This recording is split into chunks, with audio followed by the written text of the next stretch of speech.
Thank you for the opportunity to speak today, and thank you to the activists for the opportunity to speak today. That was a consensus decision. My name is Patti Dalton. I'm here as the president of the London and District Labour Council to convey a message of solidarity with the Occupy movement activists in London, and to ask the city councillors and the mayor to recognize the local, national, and global significance of this movement. As you know, the Canadian Labour Congress, which represents millions of workers across Canada, is in support of this movement, and all of you should have received a letter from the Canadian Labour Congress. And as well, the Ontario Federation of Labour supports the Occupy movement. We believe that the Occupy movement is using public space to convey some very serious and very current messages about the social and economic injustices that exist in London, in Canada, and all over the world. When I attended the assembly a few days ago, I was so impressed with the intelligence, commitment to principles of justice, and the democratic process of the activists.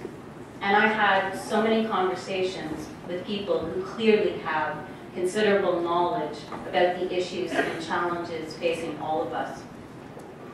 One of the conversations I had keeps resurfacing for me, because it was one of the organizers who told me that his father is an auto worker, and that he only wishes that he could have the opportunity to have a good union job. And I want you to think about what youth are facing right now, since of course you know that increasingly good union jobs are being lost. The unemployment rate right now for youth is 15%, the highest it's been since the Great Depression.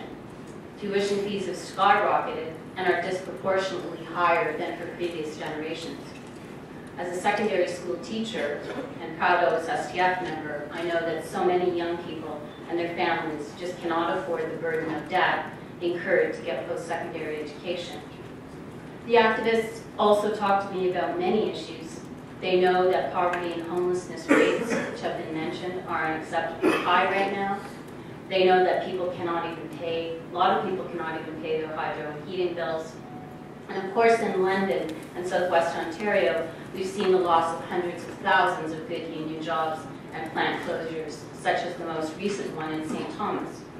We all know that part-time and precarious jobs with no benefits and no pensions are now the norm. That's tragic. But what the Occupy movement in London and globally are expressing is that this situation has been created by the failed economic policies of the elites in Canada and globally, including the creation of what I call a global gambling casino and types of financial transactions that were fraudulent, which brought about the global economic crisis we are now experiencing. And we're told that we're going to have another one soon. These activists are rightly challenging the greed and policies of the 1%, while the rest of us, the 99%, are increasingly being told we have to accept the pain, we have to do with less.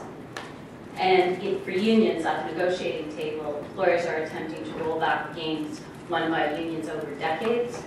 And more particularly, we have been fighting for the jobs of new workers and young people and the right of the next generation of workers to enjoy the same good union jobs with decent wages, benefits, and pensions. So we applaud and have taken up common cause with these activists. And I want to include some words from the Ontario Federation of Labour letter sent by President Sid Ryan.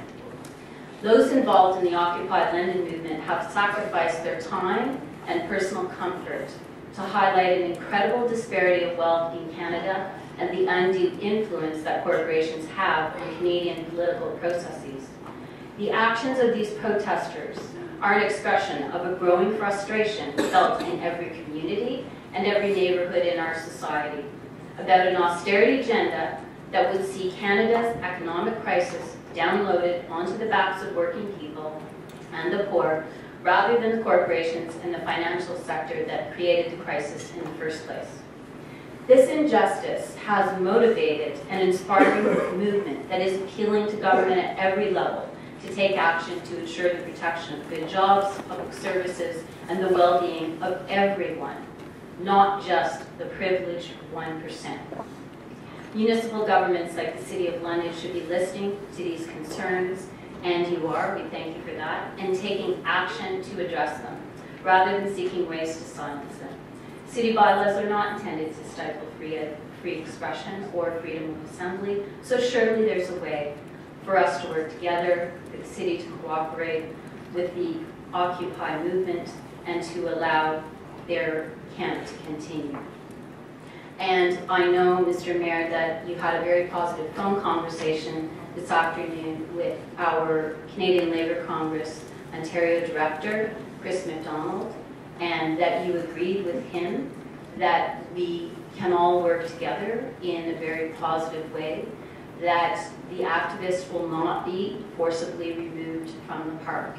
And we very much appreciate your decision and your commitment to a peaceful resolution. The Unity Project, just to wrap up, was already mentioned. So, as you know, 10 years ago, there was a tent city in Campbell Park to protest homelessness, and that was supported by the London and District Labour Council. At one point, the police were poised to remove the activists from the park, and we mobilized to ensure that didn't happen. We appealed to the then City Council.